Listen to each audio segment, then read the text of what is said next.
आसमान में अल्लाह की एक निशानी ने लोगों को हैरान कर दिया। ऐसा नजारा जिसने सबको सोचने पर मजबूर कर दिया कि वाकई अल्लाह ताला की कुदरत हर चीज पर हावी है। कहते हैं अल्लाह की कुदरत हर जगह मौजूद है, बस हमारी निगाहें और दिल उस पर ध्यान देने वाले होने चाहिए। आसमान में जो हुआ वो महज एक इत्तेफाक नहीं, बल्कि हमारे लिए एक सबक और अल्लाह की महानता का पैगाम है। इस करिश्मे ने उन लोगों को भी सोचने पर मजबूर कर दिया जो अल्लाह की ताकत पर शक करते थे। आइए इस करिश्मे की पूरी कहानी और इसके पीछे छुपे सबक को समझते हैं, ताकि हमारा यकीन और पुख्ता हो जाए। याद रखिए, हर निशानी हमें अल्लाह की तरफ लौटने का पैगाम देती है। दोस्तों, इन दिनों सोशल मीडिया पर एक वीडियो काफी वायरल हो रही है, जिसमें एक ब्राजीलियन पायलट कलमा पढ़ते हुए दिखाई दे रहा है। वायरल वीडियो के मुताबिक हवाई जहाज में 170 लोग सफर कर रहे थे। उन मुसाफिरों में सिर्फ एक शख्स था जो मुसलमान था, बाकी सारे लोग गैर मुस्लिम थे। और इस प्लेन को उड़ाने वाला पायलट एक ब्राजील का रहने वाला था। जब यह प्लेन आसमान की बुलंदी पर था तो अचानक हवाई जहाज के दोनों इंजन खराब हो जाते हैं। दोनों इंजन काम करना बंद कर देते हैं। उस पायलट और उसके एक साथी पायलट ने, जो अरबी जबान जानता था, बहुत कोशिशें की, मगर वह इंजन ठीक नहीं हुआ। इस परेशानी को देखते हुए वह ब्राजीलियन पायलट अपने कैबिन में आता है और माइक में यह ऐलान कर देता है कि हमारे इस हवाई जहाज के दोनों इंजन खराब हो चुके हैं। दोनों इंजन ने काम करना बंद कर दिया है और हमारा यह हवाई जहाज कभी भी क्रैश हो सकता है, कभी भी फट सकता है। जैसे ही उस पायलट ने इसकी जानकारी मुसाफिरों तक पहुंचाई तो जितने भी लोग उसमें सवार थे, सब के सब खौफ के मारे चीख पुकार करने लगे। उन सब में खलबली मच गई। जब जहाज में चीख पुकार कुछ ज्यादा ही बढ़ गई तो वह ब्राजीलियन पायलट अपने कैबिन से बाहर निकला और माइक में ऐलान कर दिया। इस दौरान सभी लोग घबराए हुए थे, अपने हाथ पैर मार रहे थे, लेकिन उसने देखा कि उनमें एक ऐसा शख्स भी है जो चुपचाप अपनी जगह पर आराम से बैठा हुआ है और अपनी सीट पर नमाज अदा कर रहा है। ऐसे मौके पर जब सबको अपनी जान की पड़ी है, सब अपनी अपनी जान बचाने की कोशिश में लगे हुए हैं, कोई रो रहा है तो कोई चीख रहा है, ऐसी हालत में वह शख्स बैठा हुआ अपनी नमाज पढ़ रहा था। पायलट ने जब उसे देखा तो वह हैरान हो गया, क्योंकि उस शख्स के चेहरे पर कोई गम या टेंशन नहीं थी, यानी उसके चेहरे पर खौफ नाम की कोई चीज नहीं थी। पायलट उस मुस्लिम शख्स को गौर से देखने लगा। उसने देखा कि जब मुसलमान शख्स ने अपनी नमाज मुकम्मल कर ली तो उसने अपने हाथ अल्लाह की बारगाह में उठा लिए और अल्लाह से दुआएं मांगने लगा। वह कहने लगा, या अल्लाह, हमें इस परेशानी से निजात दे, हम सबको सही सलामत अपनी अपनी जगह पर पहुंचा दे। ये सुनकर वह पायलट और भी ज्यादा हैरान हो गया और सोचने लगा कि इस शख्स को अपने खुदा पर कितना यकीन है, क्योंकि उस पायलट का यह सोचना था कि जब दोनों इंजन ही खराब हो चुके हैं तो हमें इस आसमान में भला कौन बचा सकता है। थोड़ी देर बाद हम सब लोग मारे जाएंगे। जब उस शख्स की दुआ पूरी हुई तो वह ब्राजीलियन पायलट उस शख्स के पास पहुंचा और पूछने लगा, आप इस हालत में यह क्या कर रहे हो? सारे लोग खौफ के मारे चीख पुकार कर रहे हैं और आपके चेहरे पर कोई डर या खौफ नहीं है। यह सुनकर वह शख्स कहने लगा, मुझे मेरे रब पर पूरा भरोसा है, मुझे मेरे अल्लाह पर पूरा यकीन है। मैंने इस परेशानी के आलम में अल्लाह की बारगाह में हमारी और आपकी सलामती की दुआ की है। हम सबकी हिफाजत के लिए अल्लाह की बारगाह में दुआ की है और मुझे मेरे अल्लाह पर पूरा भरोसा और यकीन है। हमें कुछ भी नहीं होगा, हम सब अपनी अपनी जगह पर बिल्कुल सही सलामत पहुंच जाएंगे। जब उस पायलट ने उस शख्स के मुंह से इतने कॉन्फिडेंस के साथ यह बात सुनी तो वह पायलट और भी ज्यादा हैरान हो गया, मगर इतनी अच्छी बात सुनकर उसके दिल ही दिल में सुकून भी पहुंचा। वह यह सोचकर अपने दिल ही दिल में बहुत खुश हुआ और सोचने लगा, चलो आज देख लेते हैं एक मुसलमान की दुआ में कितना असर होता है। यह मुसलमान आदमी मुसीबत में भी यह दावा कर रहा है कि हमें कुछ भी नहीं होगा। आखिर इसकी क्या हकीकत है? दोस्तों, उस हवाई जहाज के दोनों इंजन फेल थे और वह जमीन की तरफ तेजी से आ रहा था। उस पायलट को ऐसा लग रहा था कि यह हवाई जहाज कभी भी क्रैश हो सकता है और इसमें कभी भी आग लग सकती है और हम सब इस दुनिया को छोड़कर चले जाएंगे, हम सब मारे जाएंगे। लेकिन उस मुसलमान की कही हुई बात उस पायलट को बार बार याद आ रही थी कि हमें कुछ भी नहीं होगा। इसीलिए वह इसके इंतजार में भी था। जब वह जहाज जमीन की तरफ तेजी से आ रहा था तो अचानक पायलट ने देखा कि उनमें से एक इंजन ने काम करना शुरू कर दिया है। सबने देखा, यह तो अल्लाह का बहुत बड़ा करिश्मा हो गया। उस मुस्लिम शख्स की दुआ का ऐसा असर दिखा कि जहां कुछ देर पहले सब लोग चीखो और पुकार रहे थे, वहां अब शांति थी। जहाज ने सुरक्षित तरीके से लैंड किया और सब लोग खुशी के साथ उस जहाज से बाहर निकल गए। इस बात को देखकर वह पायलट इतना ज्यादा मुतासिर हुआ कि उसने कलमा पढ़ने का फैसला कर लिया। उसके बाद जब वह हवाई जहाज उड़ान भरकर सऊदी अरब के तब्बू के ऊपर से उड़ रहा था, तो अचानक से वह जो दूसरा पायलट था, जो अरबी जुबान जानता था, और उस पूरी घटना की जानकारी देते हुए कहा, मेरा एक साथी है जो कि ब्राजीलियन है। वह इस्लाम से इतना ज्यादा मुतासिर हुआ है कि वह यहीं आसमान की बुलंदी पर ही कलमा पढ़कर मुसलमान होना चाहता है। फिर उसके बाद उस अरबी जुबान वाले ने उसी जहाज में माइक पर अपने साथी को कलमा पढ़ाया और वहीं पर दोनों ने कलमा पढ़ा और मुसलमान हो गए। दोस्तों, यह अल्लाह का बहुत ही बड़ा करिश्मा है कि अल्लाह जब चाहे, जिसको चाहे, अपनी कर्म नवाजी से नवाज देता है और ईमान की दौलत से मालामाल कर देता है। प्यारे दोस्तों, अल्लाह ताला से दुआ है कि अल्लाह ताला उम्मते मोहम्मदी सल्लल्लाहु अलैहि वसल्लम को अपना खोया हुआ वकार वापस अता करें। आमीन सुम्मा आमीन। प्यारे दोस्तों, आज आप सभी के लिए हजरत उमर रजी अल्लाह ताला अन्हु के हवाले से एक बड़ा ही अजीब गरीब वाकया लेकर आए हैं कि शायद आपने इस वाकया को इससे पहले कभी नहीं सुना होगा। लेकिन वाकया शुरू करने से पहले गुजारिश यह करेंगे कि अगर आप हजरत मोहम्मद मुस्तफ़ा सल्लल्लाहु अलैहि वसल्लम से मोहब्बत करते हैं तो इस वीडियो को एक लाइक जरूर करें।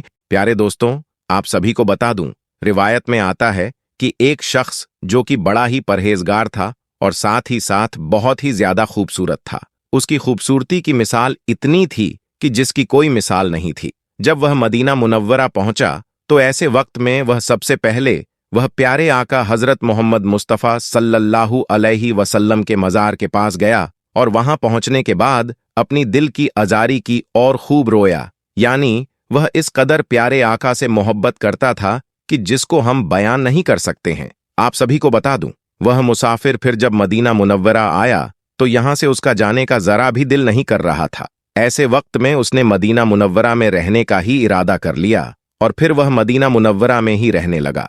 लेकिन जब हजरत उमर रजी अल्लाह ताला अन्हु उसकी इबादत को देखते, उसकी मोहब्बत को देखते तो बड़े ताज्जुब होते। आप सभी को बता दूं, एक मर्तबा हजरत उमर उस शख्स के पास गए और जाकर यह बात कहने लगे कि जिस तरीके से तुम इबादत करते हो, मैं बहुत ही ज्यादा इस चीज को देखकर खुश होता हूं, क्योंकि मैं जानता हूं कि तुम मुसाफिर हो। ऐसे वक्त में किसी भी चीज की जरूरत पेश आए तो तुम मुझे जरूर बताना। मेरे प्यारे दोस्तों, वह जो शख्स था वह यह बात कहने लगा कि जिस खुदा को तुम मानते हो उस खुदा को मैं भी मानता हूं और वही जान देने वाली है और तुम भी उसी के मोहताज हो, तो मैं तुमसे क्यों मांगूं। ऐसे वक्त में हजरत उमर रज्जी अल्लाह ताला अन्हु वहां से चले गए। लेकिन हजरत उमर रज्जी अल्लाह ताला अन्हु उसकी इबादत से बड़े मुतासिर थे। आप सभी को बता दूं, कुछ ही दिनों के बाद हज का जमाना आ गया और ऐसे वक्त में मदीना वाले जो थे वह सभी के सभी हज की अदायगी करने के लिए मक्का शरीफ रवाना होने वाले थे। और उन्हीं में से यह जो शख्स था यह भी तैयार हो गया और यह भी काफिले वालों के साथ हो लिया। जब हजरत उमर रजी अल्लाह ताला अन्हु को पता चला कि वह जो शख्स है वह भी हज की अदायगी करना चाहता है, तो वह काफिले वालों के पास आए और आकर यह बात कहने लगे कि यह जो शख्स है यह बड़ा ही नेक है, बड़ा ही परहेजगार है, तुम सभी काफिले वाले इसकी हिफाजत करना। यह बात सुनने के बाद काफिले वाले इस बात पर राजी हो गए, क्योंकि काफिले वाले भी इस बात को जानते थे कि यह जो शख्स था यह बड़ा ही परहेजगार शख्स था और बड़ा नेक था और इसके मन में कोई लालच नहीं था। वह जो शख्स था वह काफिले वालों के साथ रवाना हो गया। अभी मंजिल रवांदवा थी। अभी कुछ ही वक्त गुजरा था कि उसी काफिले वालों में से एक औरत भी थी जो कि निहायत ही खूबसूरत थी, और उस औरत की जो नजर थी वह उस शख्स पर पड़ने लगी और धीरे धीरे करके वह जो औरत थी वह उस शख्स की खूबसूरती की कायल होने लगी। और ऐसे वक्त में जब भी काफिला कहीं पर भी रुकता तो वह काफिले वालों के साथ अपना खेमा नहीं लगाती, यानी उसी शख्स के करीब अपना खेमा लगाती। और वह शख्स था, वह जहां पर भी रुकता ऐसे वक्त में वह कुरान शरीफ की तिलावत करने लगता और इसी चीज का बहाना मार के वह जो औरत होती उसी शख्स के करीब जाकर बैठ जाती और उसकी तिलावत को सुनने लगती। मेरे प्यारे दोस्तों, धीरे धीरे करके वह जो औरत थी वह बहुत ही ज्यादा उस शख्स के करीब आने लगी, और जब उस औरत से बर्दाश्त नहीं हुआ तो फौरन ही वह उस शख्स से यह बात कहने लगी कि मैं तुम्हारे साथ गुनाह का इरादा करती हूं,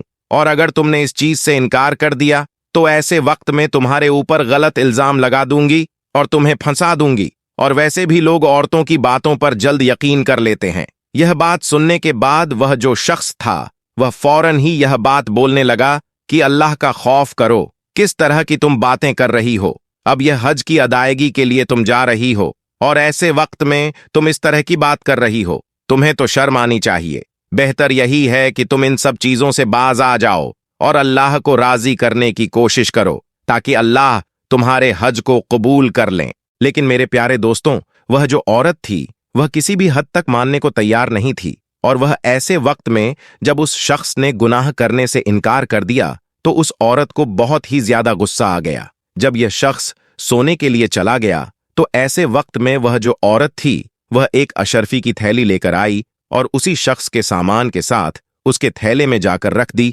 और चुपचाप अपनी जगह पर लौट आई। जब सुबह का वक्त हुआ तो ऐसे वक्त में वह जो औरत थी वह शोर मचाने लगी और यह बात कहने लगी कि मेरे पास कुछ सोने की अशर्फियां थीं जो कि मैंने हज की अदायगी के लिए रखी थीं, और मेरे पास सिर्फ इतना ही था। अब मैं क्या करूंगी, अब मेरे पास तो कुछ भी नहीं बचा। तो यह बात सुनने के बाद सारे काफिले वाले जो थे वह बड़े हैरान हुए और फौरन ही यह बात कहने लगे कि अगर किसी काफिले वाले ने लिया होगा तो हम उसकी तलाशी लेते हैं। ऐसे वक्त में जितने भी काफिले वाले थे उन सभी की तलाशी ली गई, लेकिन किसी के पास भी वह अशर्फी की थैली नहीं मिली। तो मेरे प्यारे दोस्तों, जितने भी काफिले वाले थे वह उस औरत के पास आए और आकर बोलने लगे कि तमाम जितने भी काफिले वाले थे हमने सभी की तलाशी ले ली, लेकिन तुम्हारी अशर्फी की थैली नहीं मिली। ऐसे वक्त में सिर्फ और सिर्फ एक ही शख्स बच जाता है, लेकिन वह बहुत ही ज्यादा परहेजगार है। ऐसे वक्त में हम उसके ऊपर यह शक भी करें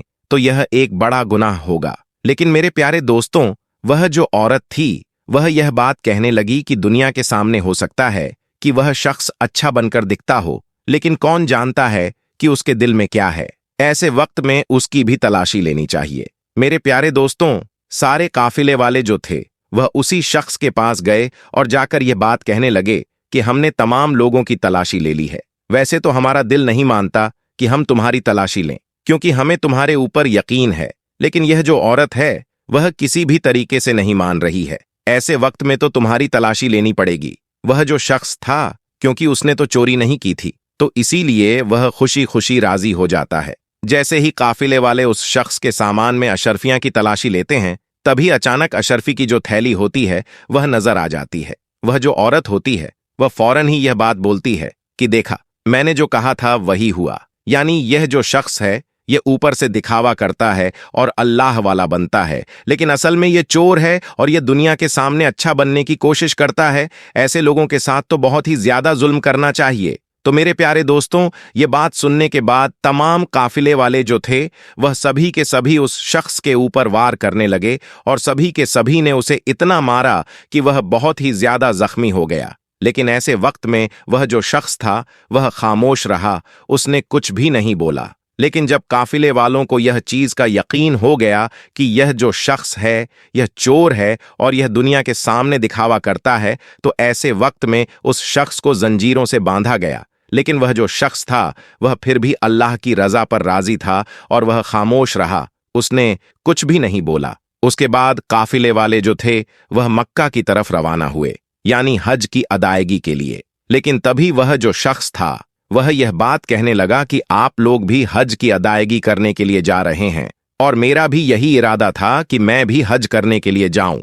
ऐसे वक्त में आप मेरी जंजीरों को खोल दीजिए और मैं हज की अदायगी करने के बाद दोबारा आप जहां बोलेंगे वहां लौट आऊंगा, मैं कहीं नहीं भागूंगा। लेकिन काफिले वाले जो थे वह इस बात के ऊपर किसी भी हद तक राजी होने को तैयार नहीं थे, और उनमें से जो कुछ लोग थे वह यह बात कहने लगे कि हो सकता है कि तुम्हारी जंजीर खोलने के बाद तुम हज का बहाना बोल के यहां से फरार हो जाओ और तुम दोबारा लौट कर ना आओ। लेकिन कुछ लोग जो थे वह यह बात कह रहे थे कि हां, यह जो शख्स है वह हज की अदायगी करने के लिए आया था, ऐसे वक्त में इसको एक मौका देना चाहिए और हो सकता है कि वह वापस लौटकर भी आ जाए। दोस्तों, जब सारे काफिले वाले एक दूसरे से बात करने लगे तो ऐसे वक्त में उन्होंने फैसला किया कि हमें इस शख्स को एक मौका देना ही चाहिए। उसके बाद उस शख्स की जंजीरों को खोल दिया गया और उसे यह बात कह दी गई कि फलां जगह पर तुम हमें आकर मिल जाना। अगर तुम लौट कर नहीं आए तो भी हम जाकर हजरत उमर रजी अल्लाह ताला अन्हु से तुम्हारी शिकायत करेंगे कि तुम्हारे ऊपर बड़ा भरोसा किया था, लेकिन तुमने उनके भरोसे को तोड़ दिया। लेकिन प्यारे दोस्तों, वह जो शख्स था वह चुपचाप हज की अदायगी करने चला गया। आप सभी को बता दूं, मक्का शरीफ पहुंचने के बाद वह अल्लाह की बारगाह में बहुत ज्यादा रोता है और गिड़गिड़ाता है और अल्लाह की बारगाह में दुआ करता है कि ऐ अल्लाह, मेरे ऊपर झूठा इल्जाम लगाया जा रहा है, ऐसे वक्त में तू मेरी हिफाजत फरमा। प्यारे दोस्तों, जैसा कि हम सभी जानते हैं कि जब दिल से कोई बात निकलती है तो असर रखती है। आप सभी को बता दूं, उस शख्स ने अल्लाह की बारगाह में दुआ की और फौरन ही उसकी दुआ कबूल हो गई और फौरन ही वह जो शख्स था वह हज की अदायगी करने के बाद उसी मुकाम पर पहुंच जाता है जहां पर उसे कहा गया था। जब लोगों ने उस शख्स को देखा तो वह बहुत ही ज्यादा हैरान हुए और यह बात कहने लगे कि ऐसे वक्त में तो लोग यहां से भाग जाया करते हैं, कभी लौट कर नहीं आते, लेकिन तुमने हमारा भरोसा जीत लिया है और इस बात से हम बहुत ही ज्यादा खुश हैं और ऐसे वक्त में तुम्हें जंजीरों में नहीं बांधें। मेरे प्यारे दोस्तों, आप सभी को बता दूं, काफिला जो था वह मदीना मुनव्वरा की तरफ रवाना हो गया, लेकिन अभी कुछ ही दूर चले थे कि तभी अचानक उस औरत के पास जितनी माल दौलत थी वह सारी की सारी खत्म हो चुकी थी और मदीना मुनव्वरा पहुंचने के लिए उसको कुछ ना कुछ माल की जरूरत थी। और जब उसने काफिले वालों से पता किया तो काफिले वालों के पास भी बहुत ही कम मालो दौलत थी। तो इस चीज को लेकर वह बहुत ज्यादा परेशान होने लगी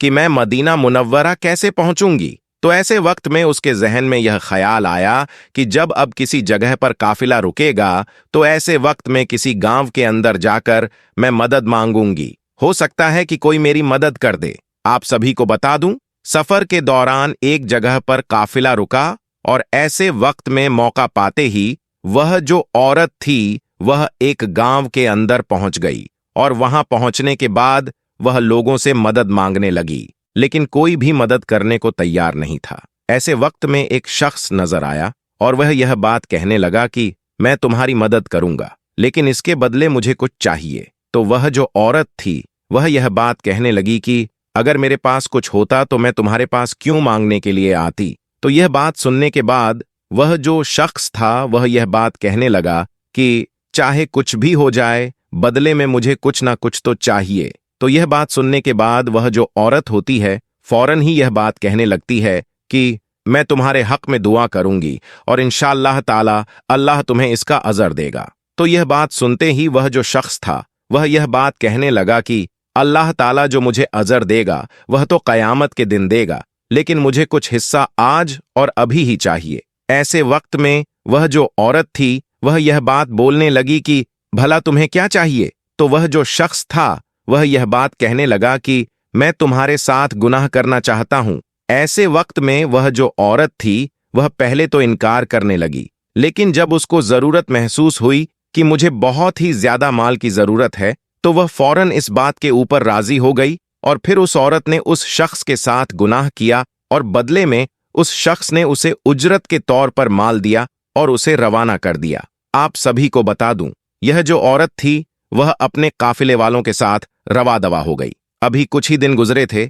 ऐसे वक्त में वह जो औरत थी वह एक जगह पर तन्हा बैठी हुई थी। तभी उसके पास एक फकीर आया और आकर यह बात कहने लगा कि क्या तुम्हें यह बात नहीं मालूम कि तुम मां बनने वाली हो। ऐसे वक्त में वह जो औरत थी वह बहुत ही ज्यादा हैरान और परेशान हो गई और वह यह बात कहने लगी कि ऐसा कैसे हो सकता है। तो फौरन ही वह जो फकीर था वह यह बात कहने लगा कि फलां शख्स के साथ तुमने गुनाह किया था और यह उसी की औलाद है। ऐसे वक्त में वह जो औरत थी वह बहुत ही ज्यादा परेशान होने लगी। तो फौरन ही वह जो फकीर था वह यह बात कहने लगा कि तुम्हें परेशान होने की जरूरत नहीं है। वह जो शख्स है जिसके ऊपर तुमने इल्जाम लगाया था चोरी का, उसके ऊपर यह भी इल्जाम लगा दो, इससे तुम बच जाओगी। प्यारे दोस्तों, यह बात सुनने के बाद वह जो औरत होती है वह बहुत ही ज्यादा खुश हो जाती है। काफिले में जाने के बाद जोर जोर से चिल्लाने लगती है और यह बात कहती है कि यह जो शख्स है जो नेक बनने का दावा करता है और बड़ी बड़ी बातें करता है,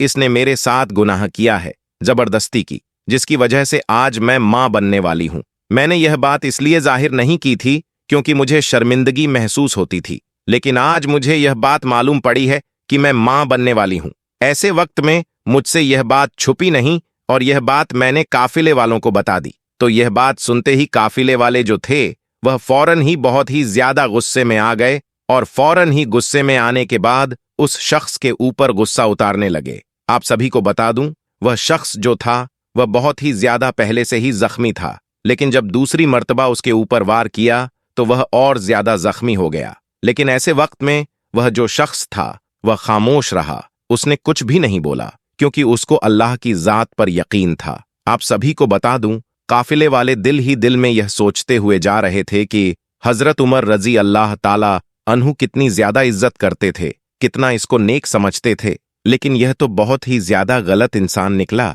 ऐसे वक्त में हजरत उमर का दिल टूट जाएगा और जरूर कोई ना कोई इसे बड़ी से बड़ी सजा सुनाएंगे। प्यारे दोस्तों, वह काफिला जब मदीना मुनव्वरा पहुंच गया तो ऐसे वक्त में हजरत उमर रजी अल्लाह ताला अन्हु के सामने यह सारी बातें रखी गई कि किस तरीके से इस शख्स ने उस औरत के अशरफी को भी चुरा लिया था और साथ ही साथ जबरदस्ती उस औरत के साथ गुनाह भी किया। तो यह बात सुनते ही हजरत उमर रजी अल्लाह ताला अन्हु को बड़ा झटका लगा और यह बात कहने लगे कि मैं तुझे तो बहुत ही नेक मानता था, अच्छा इंसान मानता था, लेकिन तू तो अंदर से कुछ और है और बाहर से कुछ और है। ऐसे वक्त में तुझे कड़ी से कड़ी सजा सुनानी चाहिए। प्यारे दोस्तों, तो अभी हजरत उमर रजी अल्लाह ताला अन्हु भी कोई फैसला करने ही वाले थे कि तभी वहां पर हजरत अली शेर खुदा रजी अल्लाह ताला अन्हु तशरीफ फरमाए और आकर यह बात कहने लगे कि यह जो औरत है जो यह बात कहती है वह सारी की सारी बातें झूठ बोल रही है,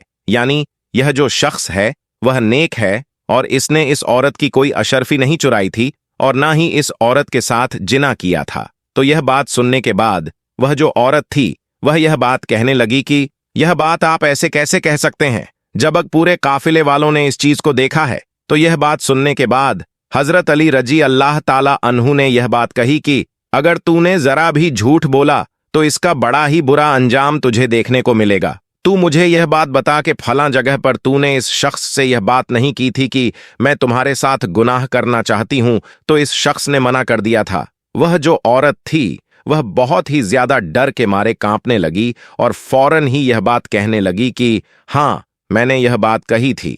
तो उसके बाद हजरत अली रजी अल्लाह ताला अन्हु ने पूछा, फिर जब इस शख्स ने गुनाह करने से मना कर दिया तो ऐसे वक्त में तूने इसे धमकी दी थी या नहीं दी थी कि मैं तुझे बदनाम कर दूंगी? तो वह जो औरत थी वह डर और खौफ की वजह से सच सच बताने लगी और यहां तक कि हजरत अली रजी अल्लाह ताला अन्हु ने पूरा वाकया सुना दिया। तो मेरे प्यारे दोस्तों, वह जो औरत थी वह हर बात के ऊपर राजी हो गई और उसने अपनी गलती को मान लिया। लेकिन बाकी जितने भी लोग वहां मौजूद थे वह यह बात कहने लगे कि हम तो यह सोच रहे थे कि यह जो शख्स है यह गलत है, लेकिन असल में तो यह औरत गलत है, इसको क्या सजा मिलनी चाहिए? तो ऐसे वक्त में हजरत अली रजी अल्लाह ताला अन्हु ने फरमाया कि फलां कब्रिस्तान में इसे ले जाओ और वहां गड्ढा खोदने के बाद इसका आधा जिस्म वह गड्ढे के अंदर रखो और आधा जिस्म जो है वह गड्ढे से बाहर रखो और उसके बाद इसके ऊपर मिट्टी डाल दो। तो मेरे दोस्तों, वैसा ही किया गया और उसके बाद वह जो औरत थी वह हलाक हो गई। लेकिन बाकी सहाबा एकराम जितने भी वहां मौजूद थे वह यह बात कहने लगे कि आपको यह सारी बातें कैसे मालूम हुई, यानी पूरा वाकया जो था वह हूबहू आपने सारा कैसे बता दिया? तो इस बात के ऊपर हजरत अली फरमाने लगे कि अल्लाह ने मेरी नजरों के सामने पूरा वाकया पेश कर दिया ताकि यह जो बेकसूर हैं ये किसी भी तरीके से रुस्वा ना हो जाए। अल्लाह इस बेकसूर से राजी है। प्यारे दोस्तों, अल्लाह की बारगाह में दुआ करना एक बड़ी नेमत है। जब कोई बंदा अल्लाह से सच्चे दिल से दुआ करता है तो रब उसकी दुआ को अपनी रहमत से कबूल करता है, लेकिन शर्त यह है कि वह दुआ जायज हो, यानी वह अल्लाह के हुक्म और शरीयत के अनुसार होनी चाहिए। जैसा कि कुरान में रब ने फरमाया है, और जब मेरे बंदे तुमसे मेरी बारगाह में मांगते हैं तो मैं उनके पास हूं।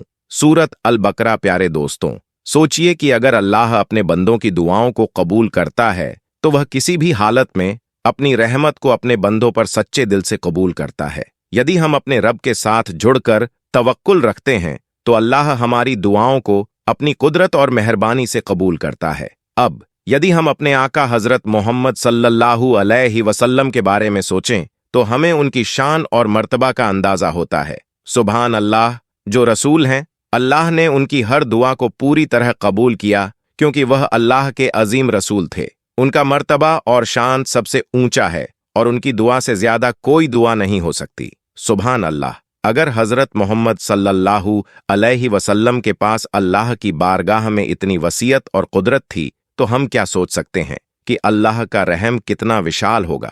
राह ए ईमान पर चलकर अगर हम अपनी दुआ में ईमान और इंतजार रखते हैं तो अल्लाह हमें अपनी रहमत और कुदरत से फायदा पहुंचाएगा। प्यारे दोस्तों, हमें यह समझना चाहिए कि अगर हमारे दिल में अल्लाह की बारगाह की सच्ची आस्था हो तो वह हमें कभी मायूस नहीं करेगा। तवक्कुल और ईमान के साथ हर दुआ को कबूल करने के लिए अल्लाह की कुदरत और मेहरबानी हमारे पास होती है। अल्लाह हमारे लिए हर वक्त मौजूद है, बस हमें ईमान और इंसाफ से अपनी दुआ करनी चाहिए। सुभान अल्लाह, वह हमेशा अपने बंदों की मदद करता है। प्यारे दोस्तों, अल्लाह पर भरोसा, मगर इसका मतलब यह नहीं कि हम अपनी कोशिश छोड़ दें। यह भरोसा हमारी मेहनत के साथ जुड़ा होना चाहिए। जैसे कि हजरत मरियम अलैहिस्सलाम को अल्लाह ने खजूर के पेड़ को हिलाने का हुक्म दिया, जबकि वह उन्हें खुद भी दे सकता था। यह सिखाता है कि हमें पहले अपनी तरफ से पूरी मेहनत करनी चाहिए और फिर नतीजा अल्लाह पर छोड़ देना चाहिए। तवक्कुल हमारे ईमान को और मजबूत बनाता है और मुश्किल वक्त में हमें उम्मीद देता है। अल्लाह की रहमत हमेशा उसके बंदों के साथ होती है, चाहे हालात जैसे भी हों। सब्र करने वालों के लिए अल्लाह की तरफ से खास इनाम है। कुरान में लिखा है, सब्र करने वालों को बेहिसाब इनाम दिया जाएगा। सब्र हमें यह सिखाता है कि हमें हर परेशानी को अल्लाह की तरफ से एक परीक्षा मानकर सहन करना चाहिए। सब्र का असली मतलब यह है कि हम अल्लाह पर भरोसा रखकर मुश्किल समय को शांति और धैर्य से झेलें। अल्लाह ने कुदरत में हर तरफ अपनी निशानियां बिखेरी हैं। आसमान के तारे, सूरज की रोशनी, पानी का बहाव, ये सब हमें अल्लाह की महानता का एहसास कराते हैं। कुरान में अल्लाह कहता है कि हमने अपनी निशानियां आसमानों और जमीन में फैला दी हैं ताकि तुम मुझ पर यकीन करो। आज की वीडियो को फिलहाल यहीं पर खत्म करते हैं। अगर वीडियो जानकारी से भरपूर लगी हो तो लाइक करने के साथ साथ दोस्तों के साथ जरूर शेयर करें और ऐसे ही नॉलेजेबल और हिस्टोरिकल वीडियोस हमेशा देखने के लिए हमारे इस चैनल को सब्सक्राइब करने के साथ साथ बेल आइकन को जरूर प्रेस करें।